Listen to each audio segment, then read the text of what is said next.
Hello, myth lover. I'm Maria. Welcome to the Women and Mythology podcast.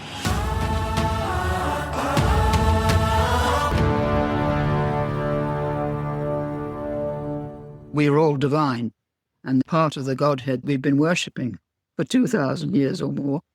So that's a very important point, that we are part of what we've been worshipping. It's not just substituting the image, it's the way of worshiping as well. That's why I've given the history. I thought it was important for women to know the history of the feminine archetype, why it was debased, rejected, disappeared. You can't just restore it by sticking the picture of the goddess next to the god. You have to go deep into the past, realize what's happened, then restore what's missing in your own way. Mythmaker Podcast Network. Hello, myth lover. Welcome back. This episode is a very special one for me. One I've been holding close for a while, almost like a candle I wanted to light at the right moment.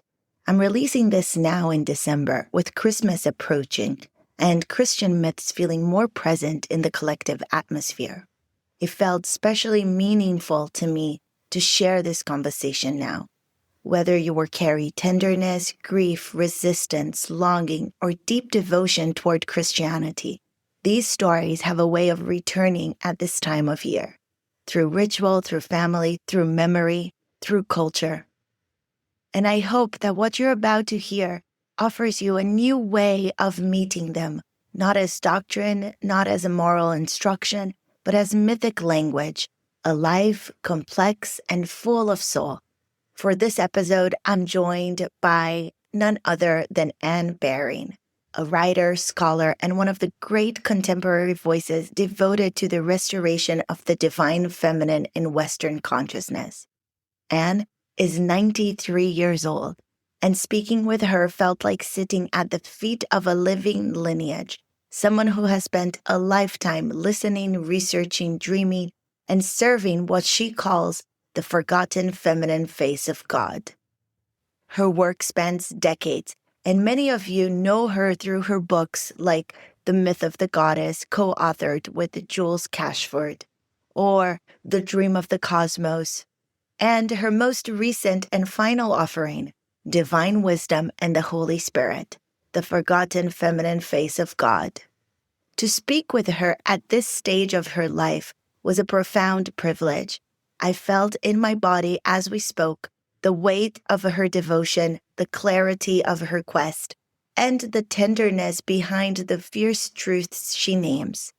In this conversation, we explore Anne's own spiritual awakening and the experiences that shaped her life of service, the exile of the feminine from the Godhead, and what that has cost us spiritually, culturally, and ecologically. The Holy Spirit as Sophia, and the recovery of divine wisdom as a feminine presence. Mary Magdalene, not a sinner, but as a carrier of the lost wisdom tradition, and why her restorations matters now. The sacred way of the rose as a path of longing, love, and inner knowing. The long legacy of war, the forgotten possibility of peace, and Anne's call to break the spell through the feminine. And what it means to live with myth, not as theory, but as guidance for mothering, for soul, and for daily life. I also share personally what it has meant for me as a woman who was raised within Catholic imagery to return to these figures with new eyes. This conversation opened something in me, a sense that healing is possible and that the Christian mythic world holds far more than what many of us were taught. I hope this episode meets you gently and also stirs something brave in you. If this episode finds you just before the holiday season, I wish you a beautiful time with your loved ones. Let's begin. Hello and welcome. Thank you so much for being here with us, for sharing your wisdom. Hello, Maria. It's lovely to be with you and with your audience to be. Thank you for inviting me. Your work is a profound offering to the sacred feminine and to a more holistic, compassionate worldview. For listeners who are new to your work, how would you describe the core values that guide your life and your writing? I think the core values are, first of all, a passionate interest in the divine feminine. Secondly, compassion for the world and for the suffering in the world. Thirdly, the idea of the quest for the truth and for the answers to my questions. And I think that's really all, those three. And the truth, yes, the search for the truth, because the truth has been missing from our culture for a very long time. So I think those are the core values: truth, compassion, quest, and service, really, service of the divine feminine. This is very powerful. And it's something that becomes actually very clear, these values, through your book, Divine Wisdom and the Holy Spirit. I absolutely loved reading it. I brought many quotes from the book to our conversation. And in the book, you speak of a cosmic vision, one of unity, interconnection, of sacred reciprocity between humanity and the earth.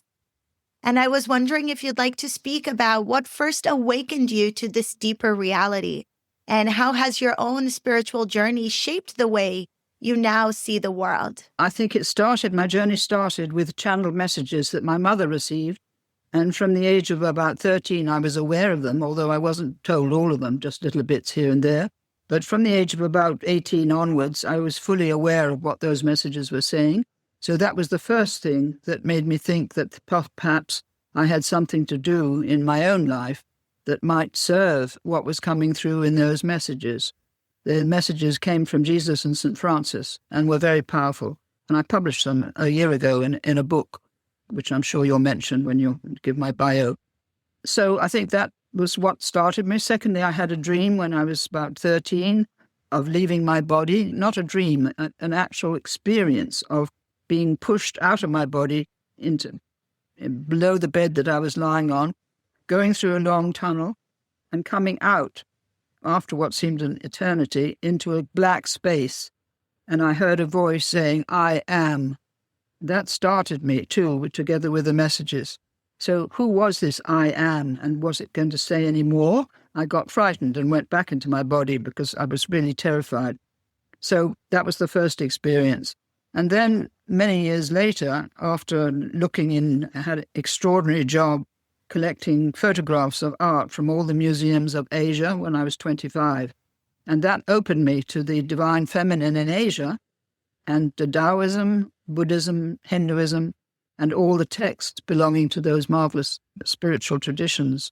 And also all the art, which was one of the things that opened my eyes to the extraordinary skill of sculptors and painters and architects all over the world, but particularly in my journey, because I encountered buildings like the Taj Mahal, for instance, or Borobudur in Java. So I saw wonderful things that I would never have seen if I hadn't had that job. So that opened me to a huge panorama, which I'd been shut off from, but being ignorant, as it were, when I was 25, of all of what lay in store for me. That changed my whole life because it gave me an orientation towards the spirit, towards understanding different religious traditions, and also a love of art, which I already had through my journeys to Italy with my mother when I was 15 and 16, and really discovering Renaissance art. So those were the big influences. And then finally, when I was 40, in Jungian analysis, 44 or 45, I can't remember the exact date, I had an extraordinary dream of a divine woman whom I just lay on the floor gazing up at her. She was really as extending from earth to heaven, naked, beautiful, not like any goddesses that I knew of, not like Aphrodite or Isis, which I'd already written a book on, but she was just powerful beyond words, and she had a huge labyrinth in her abdomen, and I had one too in mine, but mine was over on the left. And she indicated without speaking that I was to move my labyrinth to the center. I was to center my wheel, as it were, or whatever it was that she had in her abdomen. So I took that to mean that I needed to become more conscious because I was in Jungian analysis at the time. And this is what I've been doing in the rest of my life, from the age of 40 to 93. I've been developing my understanding of the feminine principle. I've been working on books, two major books, or three major books. First of all, The Myth of the Goddess with Jules Cashford. That took us 10 years and was published in the early 90s. It was a mammoth book and fascinating to do. So that was all about recovering the feminine archetype and bringing it forward to the culture. And then later I wrote The Dream of the Cosmos from about 2000. For 20 years I worked on that. And finally, I've just published my last book, which is called Divine Spirit, Divine Wisdom and the Holy Spirit, the Forgotten Feminine Face of God. So that is my final gift, as it were, to the world, and gift on behalf of the higher beings who direct us from the higher spheres and whom we're blissfully unconscious of. I say blissfully, but it's very unfortunate that we're not conscious of them. So that's the story, really. So I had, first of all, awakening, leaving my body. Secondly, the messages from my mother. Thirdly, the journey to the East, which was an extraordinary impact and enlightenment for me. And fourthly, this dream of a cosmic woman, which really shocked me into awareness of the divine feminine. And I realized that my work was to restore it in the consciousness of humanity as best I could. This is so powerful. Thank you for sharing your journey. And it just brings me back to some of the core values you spoke about just now, a life of service, a life of pursuing the quest of answers, the inquiry, the curiosity around that. I am in awe. And for me, it's very inspiring because I'm in my 30s. And it makes me just think back in the experience that I had and bring them to life rather than dismiss it as some kind of, oh, that's too mystical. But that actually has immense value in our journeys. Yes, but one has to go against the culture because the culture is actually steeped in scientific materialism and has absolutely no knowledge of God or the divine feminine or divine masculine for that matter. It's simply cut off from all of that. So we are, both of us, fighting against a culture which is blissfully unaware, I say blissfully, but tragically unaware of the depth of life that would be opening to them if they knew that it existed. So I would say that as a caveat, because we are living in a culture that's extraordinarily dead from that point of view. So there are many people in it who are waking up, like yourself and myself too, because we're being guided to wake up. Where there's a chink, as it were, they come in and say, wake up, pay attention. Absolutely. And you know what's interesting? You mentioned that Eastern traditions, philosophies, religion, art has informed your journey as well, because there's a lot of work within the Western world around the divine feminine. But I love that you brought a lot of the Eastern perspective as well. I lived in China for 5 years and in Thailand for 2. And it was so interesting to be working with mythology, with women from an Eastern background. And it was so beautiful to see the sense of curiosity, of reclaiming, of true remembering that they were going through. Yeah, fascinating. What a wonderful opportunity for you to be in touch with those women and to be in touch with those cultures. And when you look at China today compared to when it was under the Taoist philosophy, you can't believe it's the same place, and yet it's there underneath. And I think it will surface eventually, even in spite of the regime that they're under. And the same with Thailand and the Buddhism.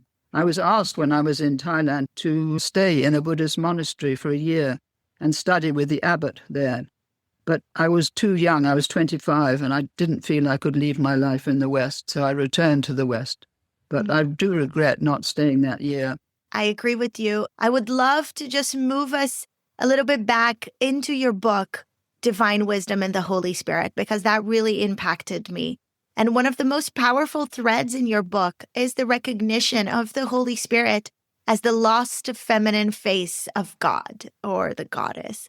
You speak of the feminine principle as exiled from the Godhead. And I was wondering if you could speak to this loss and what it has cost us both spiritually and culturally. Yes, I would like to do that. Thank you so much for inviting me. I would say that the loss which happened in 623 BC was a catastrophe, because what happened was the goddess had always represented the sacredness of nature, and as well as the cosmos. when the goddess was deleted from the Godhead in that year, we lost the union of spirit and nature. We lost the realization that spirit was immanent within the whole of nature. We lost the sacredness of nature. That was hugely important. It was a great break, really, in the continuity, because there had been a goddess in every culture up till that time, first of all in the Greek and the Roman, and then going back into the Egyptian and the Sumerian. Always a goddess was there, and always she represented the sacredness of the earth, and the sacredness of all the crops were gathered from her bounty, as it were, and given to the people, with the help of the people, obviously growing the crops. But still, every year there was the ceremony of the sacred marriage, when the heaven and earth were joined, so to speak, in the image of the goddess as heaven and of the king as earth. So in that sense, there was an inversion because the king represented the particular culture of that time. But still, the goddess was always realized that she was the principle behind the sacredness of nature. She was there, immanent. And that comes through in the Jewish tradition, in the Shekinah, who is present with us in this world. This is why I love that tradition, because first of all, it has the union of the male and the female in the Godhead. And secondly, it has the feminine aspect dwelling with us in this world, not abandoned, so to speak, by the God up in heaven, but she is with us, accompanying us on our journey until we're reunited with the divine ground. And it's such a beautiful image of care and compassion and love and being with us, immanence, really. So it was terribly important, that break and catastrophe for the future, because Christianity inherited that from Judaism. It happened in the temple in Jerusalem. The first temple in Jerusalem was where this break took place. But that was passed on to Christianity because it took on the Old Testament from Judaism, and it took on the image of God without the goddess from Judaism. And so that it was passed on, this catastrophe was passed on.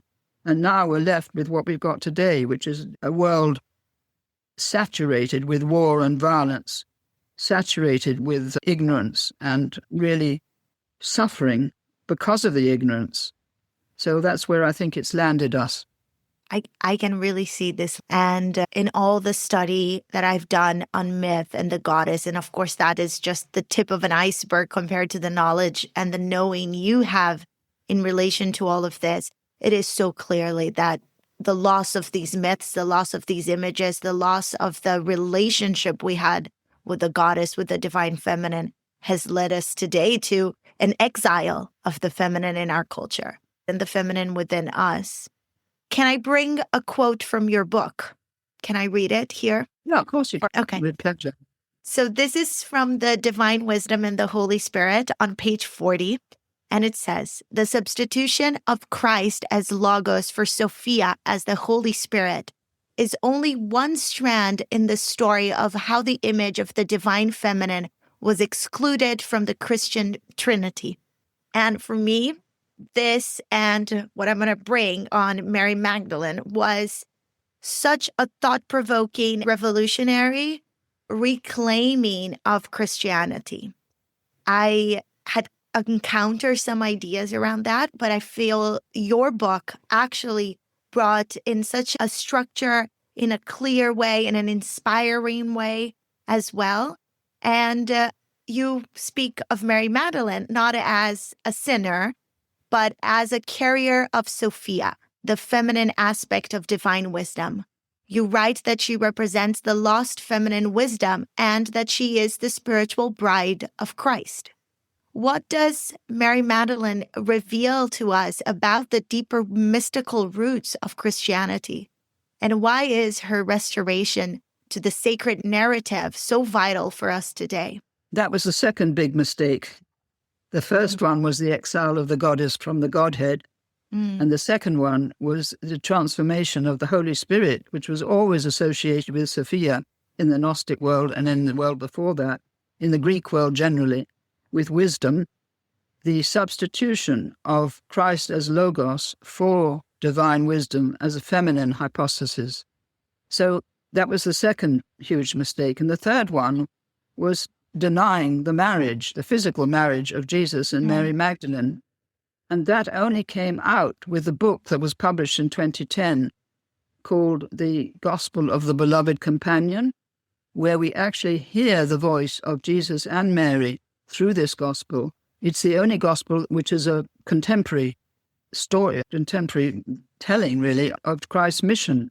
So it's supremely important. Everybody should get a copy of it. The Gospel of the Beloved Companion by Jeanne, Quillan, because that you will have the story as it was told by Mary Magdalene of how Jesus' mission went, so to speak, what he did from day to day. And also, at the end, it gives the most marvelous description of Mary Magdalene's ascent through the tree of life to union with the divine spirit in the Godhead when she reaches the 8th level. And so you have to read it to know the experience of that. So all of this was killed by the Christian church because first of all, they deleted her image totally and made her into a prostitute in the 6th century. And she stayed a prostitute until very recently, really, when I can't remember which pope restored her sanctity, as it were. And then she was named by Pope Francis as apostle to the apostles because she was the first to take the news of Jesus' resurrection to the apostles. Anyway, there's a deep story in my book, and I draw on channeled material from a book on the Essenes, which I would thoroughly recommend to people. And they wrote several books, but the most important ones that I used in my book on the Divine Feminine was one on the Essenes and one on Mary Magdalene, or the power of the Magdalene. So those were the sources, as well as other sources that I drew on, of course.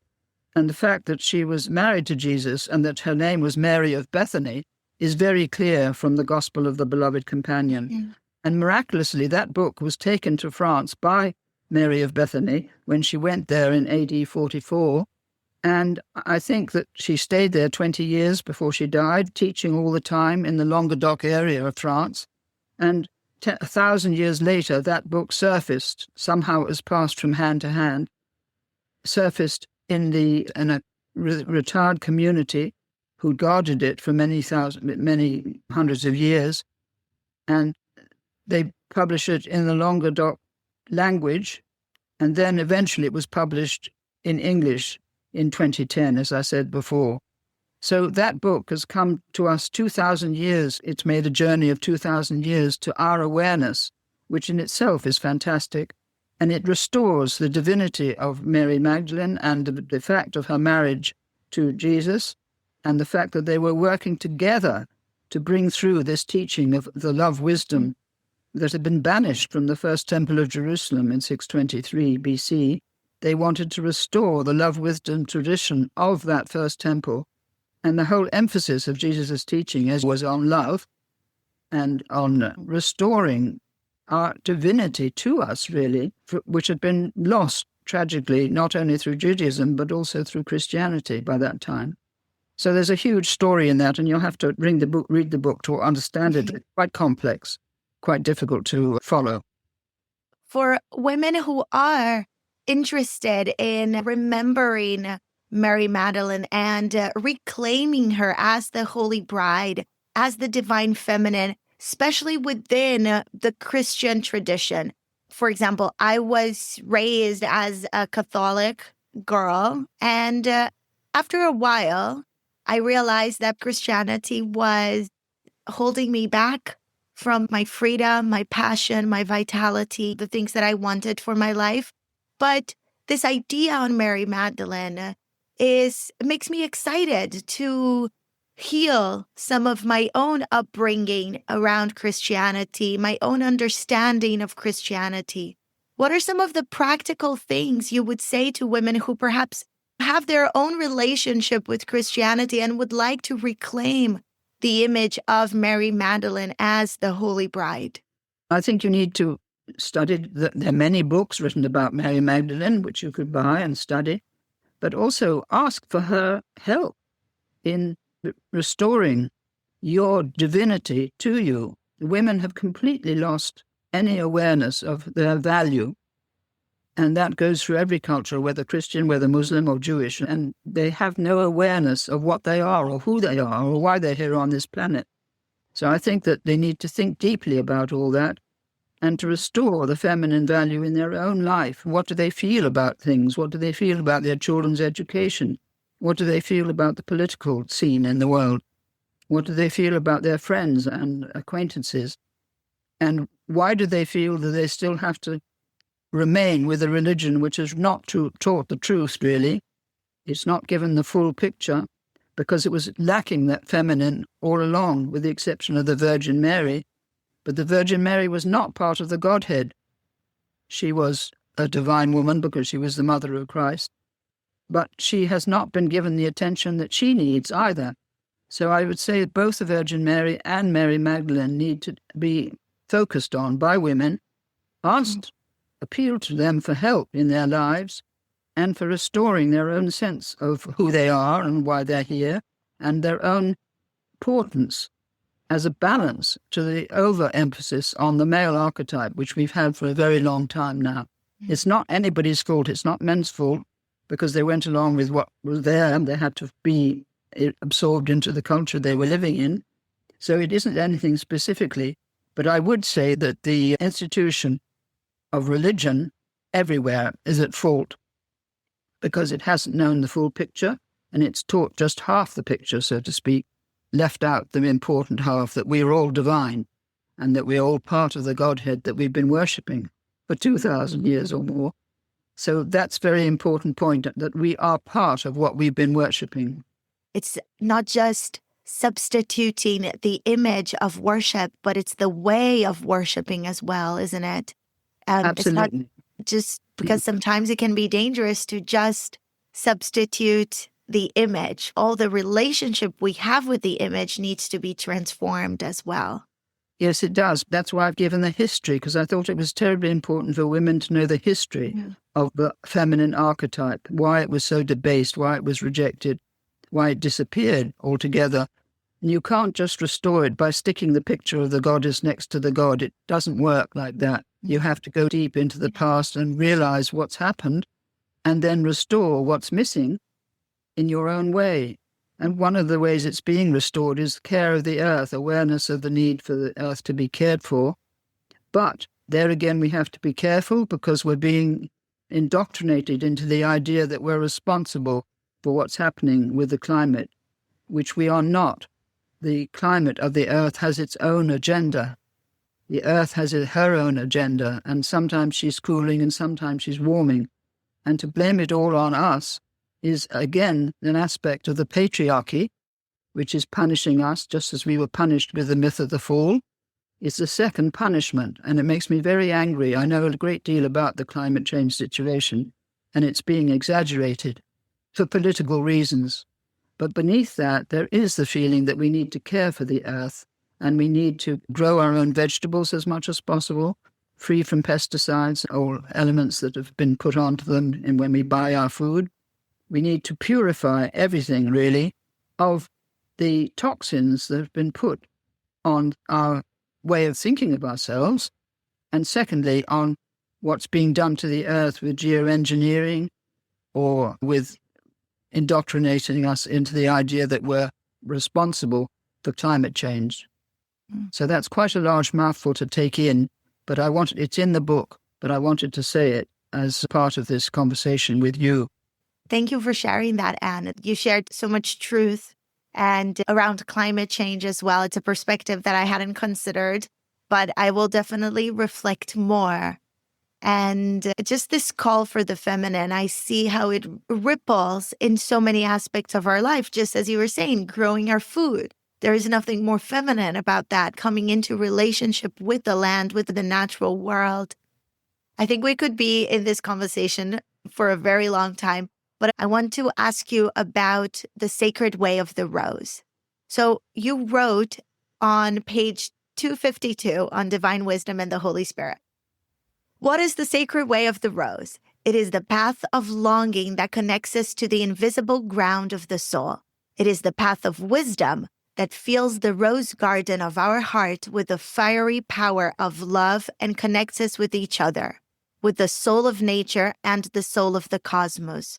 The sacred way of the rose is the way of the heart, the way of visionaries who, from time immemorial, have nurtured the inner wisdom tradition, which connects us to deeper levels of reality and opens our soul to awareness of our divinity and immortality, and to the realization that love is our origin, our guide, and our destiny. I thought that was so beautiful. And just reading it now, it moves me and brings almost tears to my eyes. And I want to ask you about what it might look like to reclaim the power of love, not just as a personal emotion, but as a sacred force, also in our politics, in our institutions, in our relationships. And if you could also speak to Mary Magdalene's place within the Order of the Blue Rose and how the symbol of the rose, I love the work of symbolism in women in mythology. I do a lot of that. And I would love to hear from you as well how the symbol of the rose connects Mary Magdalene to the mythic lineage of Aphrodite, of Venus, and other divine feminine images. Well, Mary, I think you've said it all. You've understood them in a lovely way. I think that the rose is so important. It goes back to the orbit of Venus, which is explained in the book, I think, or in another book possibly. But anyway, it went back to Isis. There's a wonderful story about Apuleius, who had profaned the rites of Isis in some way, I can't remember which way, and he was turned into a donkey. And he begged the goddess to turn him back into his human form. And she told him to stand in the procession where a priest would come by with a wreath of roses and with all the sort of priests behind him, and he was to snatch some of these blossoms from the wreath and eat them, and this would transform him back into a man. And so this is what he did, and it's such a lovely story. I think I got it in The Dream of the Cosmos. And he took the petals of the rose, chewed them, and found himself turning into a man, stark naked. There he was in the procession, and somebody put a robe on him to cover up his private parts. Anyway, he was restored. And then he had a vision of the goddess, an unbelievable vision of the goddess Isis, which I described in The Dream of the Cosmos. And that is really where the rose comes in, the first story of the rose. And then it goes through all the other goddesses, Aphrodite, Venus, and Mary, always associated with the rose, Mary, the Virgin Mary. And it's part of the lineage of Mary Magdalene. And it was a friend of mine called Veronica Goodchild who discovered that the blue rose was a symbol of the order that Mary Magdalene had started, perhaps in France or perhaps even in Palestine, before she left Palestine. So the rose is intrinsically part of the story of Mary Magdalene. And I think women who listen to this could just take an image of any rose that they love and just use that as an image of contemplation to connect them with the story of the past and with Mary Magdalene, and ask her for help in whatever area of their lives they want, whether it's in their relationships with their husbands or their children, and what they grow in their gardens. Have they planted a rose perhaps in their gardens that they can look at? I've got wonderful roses here in my garden, and they're out at this moment. So all that is important. It all hangs together. You don't sit down and pray to Mary Magdalene without any connection with this world, how you're living that connection in this world, in your physical body. How are you looking after your body? How are you looking after your children's education and seeing they get what nourishes their souls? How are you looking after the political life where we see such hatred between Jews and Muslims, not surprisingly? But how is that love going to enter into the horror of that relationship, which is full of blood and hatred and vengeance? How can one introduce the principle of love into the place where there is such hatred? That is the great question today. If Muslim could sit down with Jew and vice versa and say, we are brothers, we understand we're brothers, I'm so sorry that we've been killing you for so long, I'm so sorry for what we've done to you and to your people, on both sides, there could be some reconciliation, some possibility of change. But if nobody will admit that there needs to be love rather than hatred, nothing can happen, nothing can change. No politician has said, in the name of love, we need to bring these wars to an end, instead of which they're creating more weapons, more drones, more anything that they can to attack the enemy with, and always preparing for the next war, because that has been the pattern for 4,000 years, preparing for the next enemy. Where is it going to come from? We have to be prepared. We have to be armed. We have to fight. This has been programming. It's like a kind of spell that's been put on humanity for 4,000 years, that there has to be war, there has to be fighting, there has to be power over someone else. This is atrocious teaching and atrocious habits. And we have to break the spell. And that can be done with the feminine. Absolutely. Speak to us, Anne, a little bit of what you bring in the book as well about this idea that we believe that there was always war. And actually, when we do a little bit of the history learning, the digging there, we understand that actually wasn't the status quo, that we weren't always in war. There was a time which lasted for 3,000 years between 6,500 BC and 3,500 in a place called the civilization of Old Europe, which Maria Gimbutas, the great Lithuanian archaeologist, discovered and wrote books about. And there was no war, no sign of armaments, no sign of burials of warriors, nothing like that for 3,000 years, until, unfortunately, people came down from the north in the gap between the Caspian and the Black Seas from the Russian steppes. And they introduced a totally different culture, worshipping sky gods instead of the goddess, and worshipping war and fighting and subjugation of other people, rather than living in absolute harmony and peacefulness as people had done for 3,000 years. Ukraine was part of that, I may say. It went from Italy to the borders of Russia today. That was the whole area that was covered by the idea of the civilization of Old Europe. So there was a time when there was peace, and that was a time when people worshipped the goddess, because we know that from Gimbutas's work, but also when men and women lived in harmony together. We have marvelous images of men and women in a circle, alternating all the way round. And obviously a sacred circle, a ritual significance. And so possibly that there was peace, there was harmony, there was no rivalry between the genders, and there was an ability to, mind you, the population was very small then.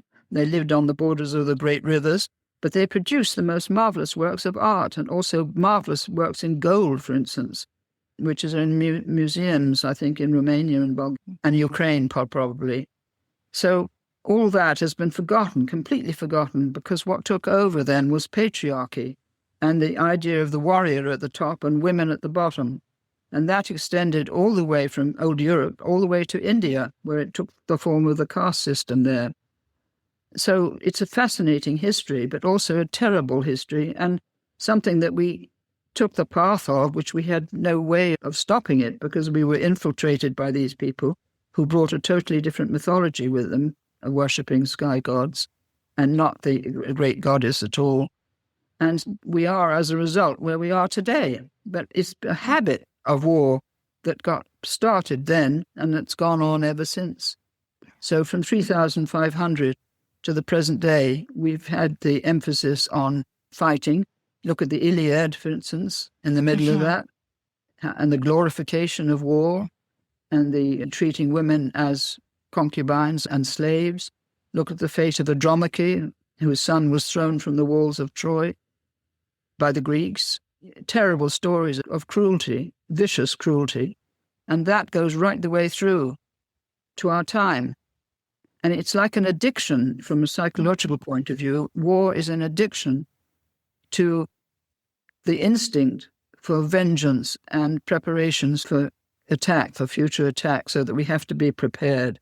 And then we get into another war, and then there's more suffering, more death, more trauma, because all of this creates huge trauma. And we've had huge trauma for 4,000 years with the sacrifice of women and children and the sacrifice of young men. Think of the young men who were sent to war all through this time, who were proud to be warriors and wanted to distinguish themselves as warriors, but so many of them would have died. So many have died of terrible wounds.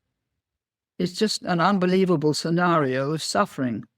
And my heart recoils in revulsion against this pattern.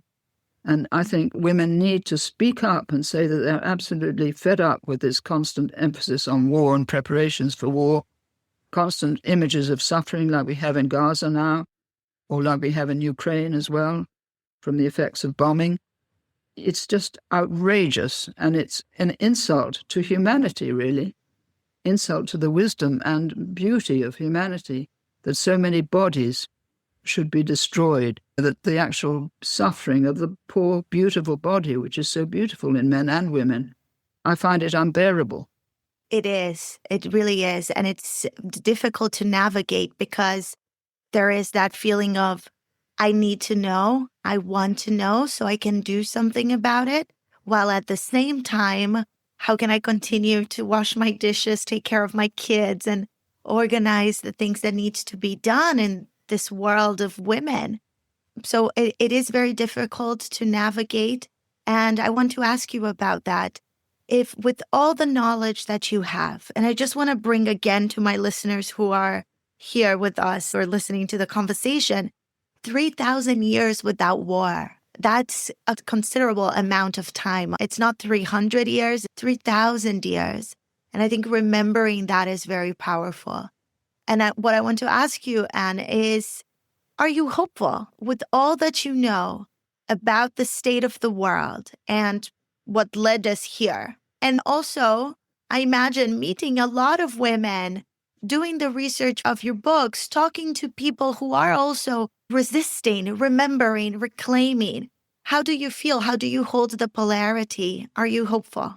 I'm hopeful, but on conditions. Those conditions are that we become aware where we are being manipulated by very powerful institutions in the world, which are really aiming for a world government to control everyone through technology.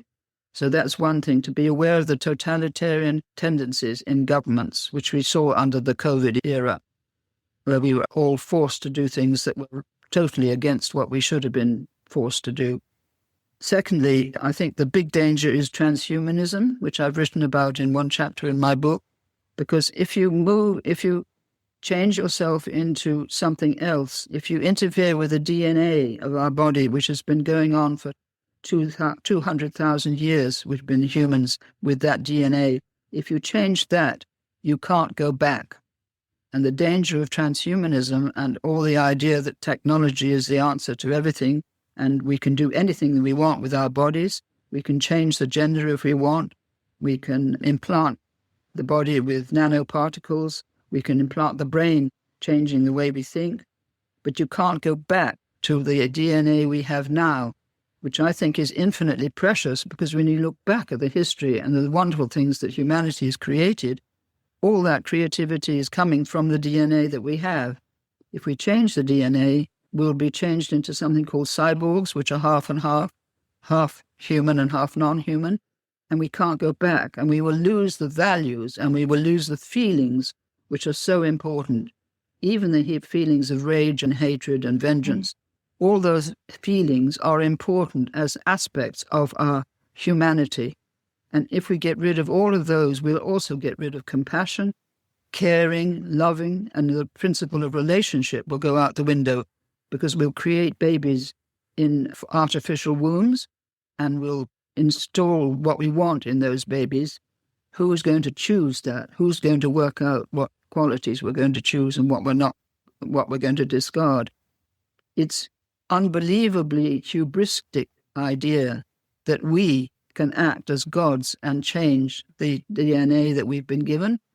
And it comes from scientific materialism, which doesn't believe in anything at all, soul or God or anything.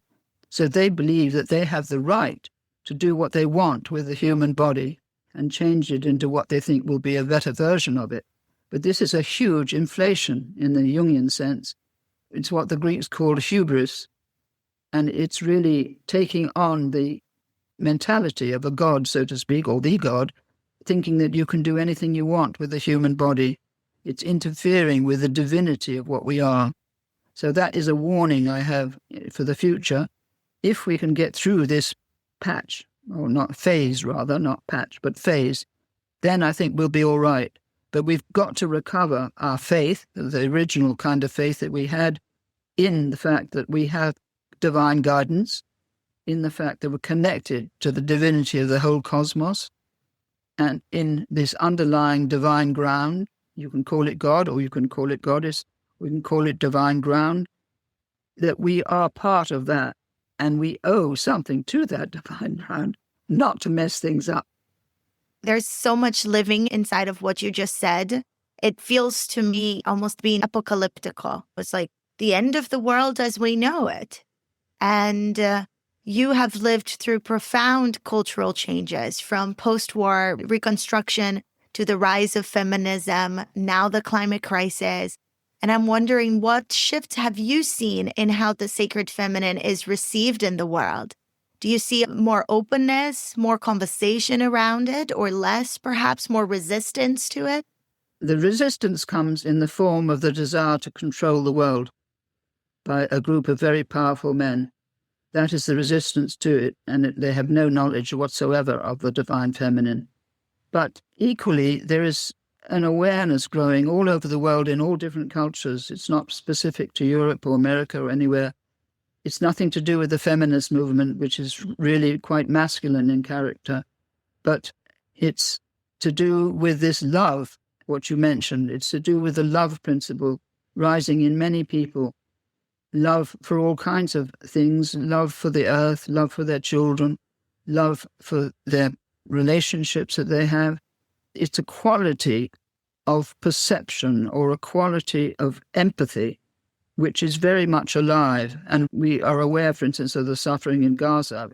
Millions of people are horrified by it.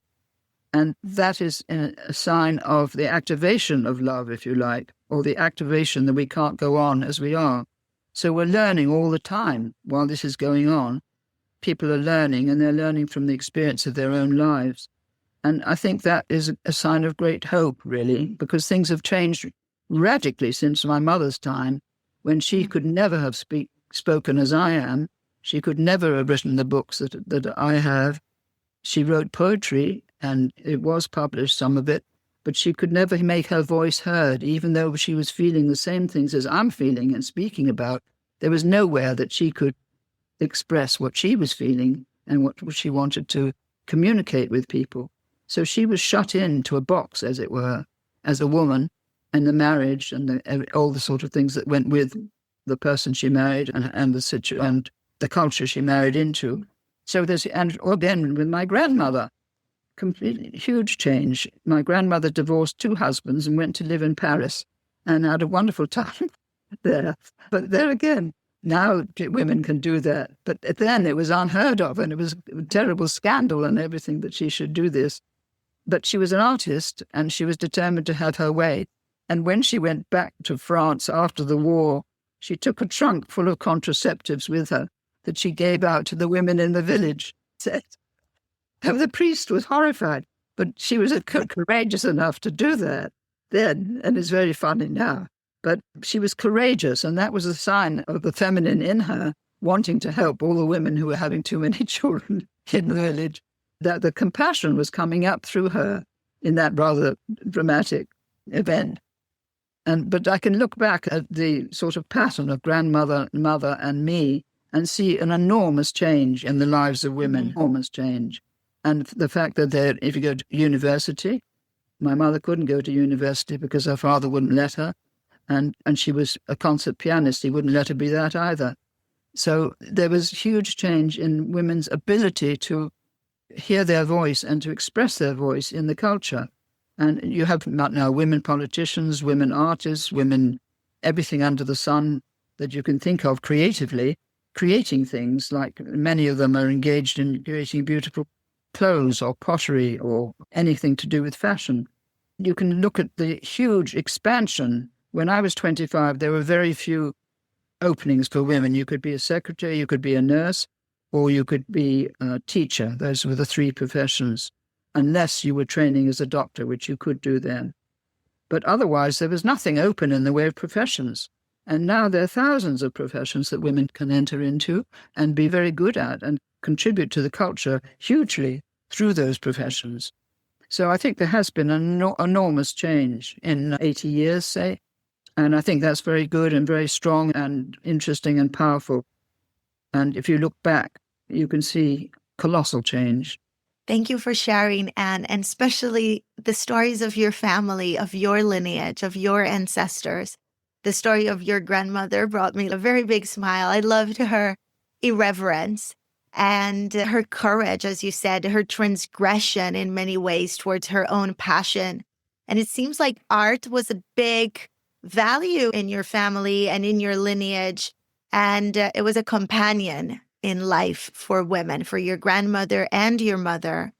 And I was wondering if you could speak a little bit about the role of mothers, grandmothers, perhaps caretakers as well. So women in relation to children, in relation to the ones that come after them. And what do you feel is most essential for women to pass on to the next generation? I'm a mother of two. So I have my daughter who's 3 years old and my son who's 1.5.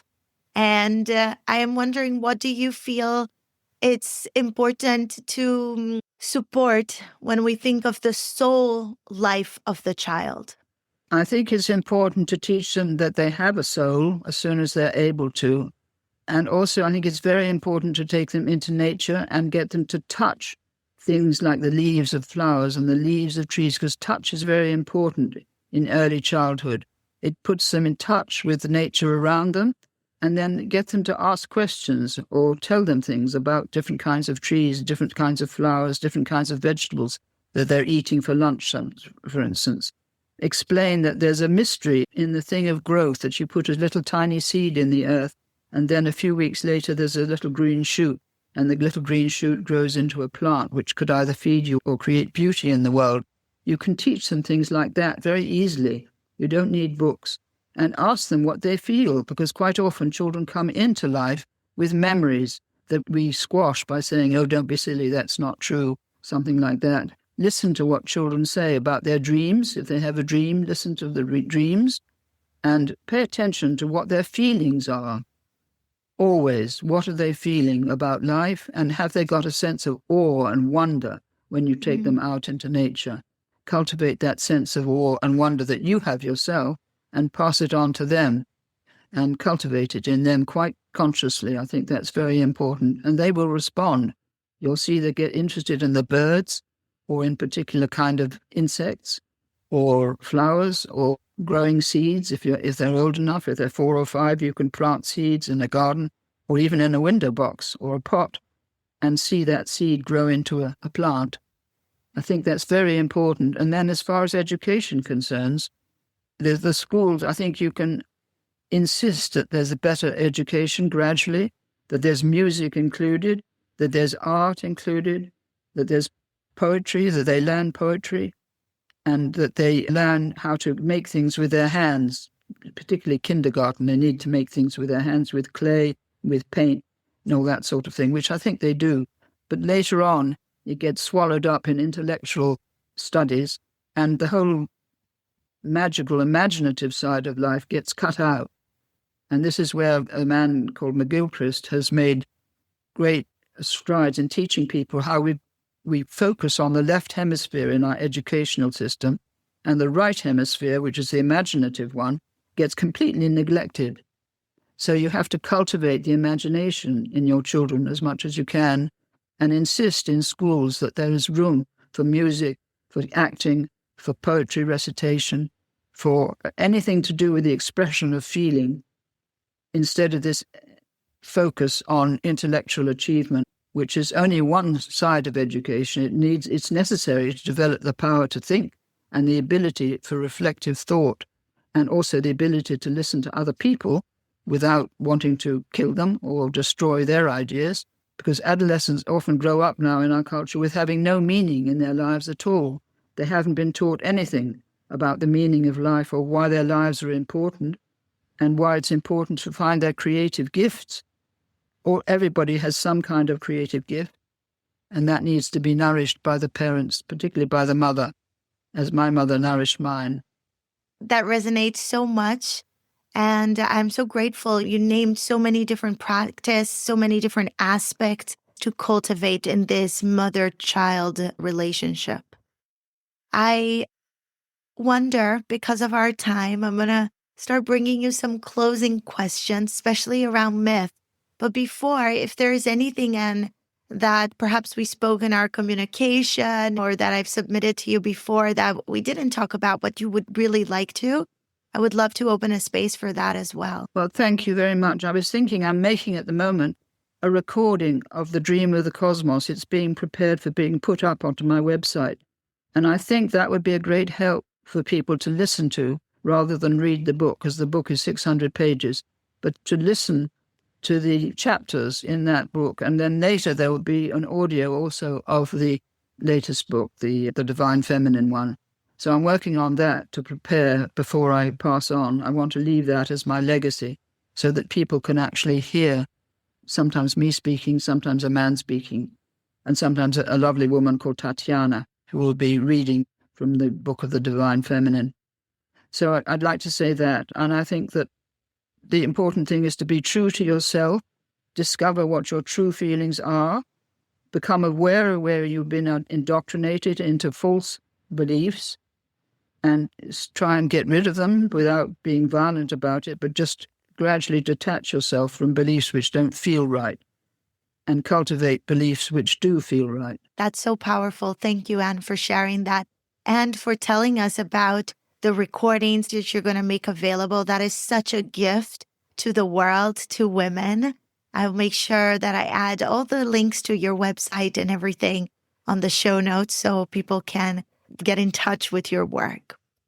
I would love to ask you before we close that if there are any particular myths or archetypal figures you feel can guide us, perhaps as mirrors of wholeness or mirrors of the soul, any archetypal figure we haven't about already, you want to just point my listeners, they love myth and they are quite knowledgeable on myth. So even if you just drop some names, they can find the threads.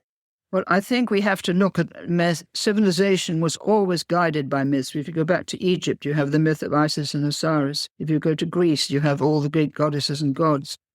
If you go to Sumer, you have the goddess Inanna and that marvelous story of her descent into the underworld. So these were myths that were recited at certain times of year so that all the people participated in them. And this went, and with our Christian myth, it was actually created in the 4th century.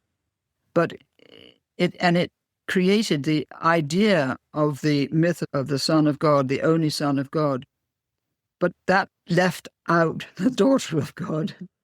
And so we have to restore the daughter in Mary Magdalene to balance Christianity, because it's very unbalanced.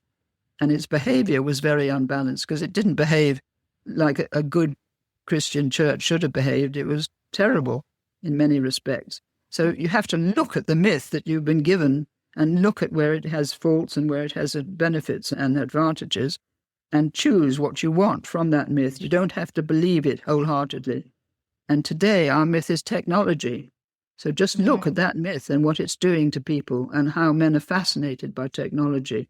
But they've forgotten everything else. So be aware of what myths need to be resurrected, as it were. And I would take the Holy Spirit as a feminine, Sophia, as the guiding archetype for our time, because we need the guidance of the Holy Spirit to get out of the mess that we're in. And we need the guidance in our everyday lives when we're asking, what should I do about this or what should I do about that? How can I help my children develop in the way that I hope they will? Can you guide me in this? And to think of the Holy Spirit as a divine woman, if you want, or as a goddess, but also just as a word, Holy Spirit, a spirit that is holy, that is guiding humanity and is there to be asked for help, so to speak. So I think we need to bring back the Holy Spirit in feminine form as an image of the feminine, whatever one appears to you. And if you just wait for the image, you will be given some image. Like, for instance, a man I know living in Mallorca told me that when he read my book, the image of the Virgin of Guadalupe that his mother had given him suddenly came to life from the walls of his room. And he now understood her in a different way and can talk to her. and ask help from her. It's a lovely story, really. So this is what I think women can do, appeal to the Holy Spirit of divine wisdom to come to help them in their lives and to guide them. And thank you for sharing that. I'll be thinking about that for a long time. And I just want to share as well with you that recently I've been having a lot of dreams with my grandmother, and she passed away already. It's actually my grandmother from my father's side, but she was a woman who was connected to many saints, and she would pray, and she would tell me so many stories. Actually, the world of fairy tales was open to me through her. And I'll just ask you, you speak about these mystical, these experiences of the unconscious, of the divine, as not an escape, not as a dream in that idea of that is not real, but as a way of knowing. And I would love just to hear some of your thoughts around that, to inspire our listeners to lean in, to take them a little bit more serious if they are not paying attention. I think I've learned that in my long life because I've experienced many things. I went through all the phases that women go through of looking for a boyfriend, then marrying the right man, which was marvelous and a miracle, and then developing myself in different ways over many years as a Jungian analyst and that journey to the East. And then as a dress designer also. There was a 12-year phase of my life as a dress designer. So one has to trust the unfolding of the Spirit in one's own life. But one has to say, why am I here? What is the purpose of my being here on this planet? And can you teach me what I need to learn? Or can you show me the way that I need to go? Or can you also show me the things I should avoid? You will be taught by your feelings. What does your heart feel above all? Focus on the heart, because the heart is actually the real center of our consciousness. We've developed the brain and we think the brain is the only source of consciousness, but it isn't. Consciousness comes to us from the universe. It is life. Consciousness is life. Life that lives through us, through our bodies. So we have to connect with life, if you like, and ask it for help and guidance as something sacred, as something that is a blessed gift to us living on this planet, which is extraordinary in itself. It's such a wonderful planet. There's so much beauty there. And I think you just become aware of the transcendent as existing within the immanent, within the life that you're living. The transcendent is present in what you're doing. So don't split it off as something to worship beyond this world or beyond yourself. You carry that divinity within you, and you need to make it more conscious. Let it come out in your life in some way. And see what happens. Thank you. Thank you, Anne. This is the perfect guidance and sharing for us to close our conversation today. And I'm so grateful. And I hope our listeners enjoyed as much as I did. It's a true honor. And I can't wait to see all the work that you are going to release soon through your recordings. Thank you. Thank you, Maria, very much. It's been lovely for me to talk like this. A great privilege. Thank you. And to our dear myth lovers, see you in our next episode. Until then, remember, your life is a story only you can tell. Stay close to what feels true and sovereign within you.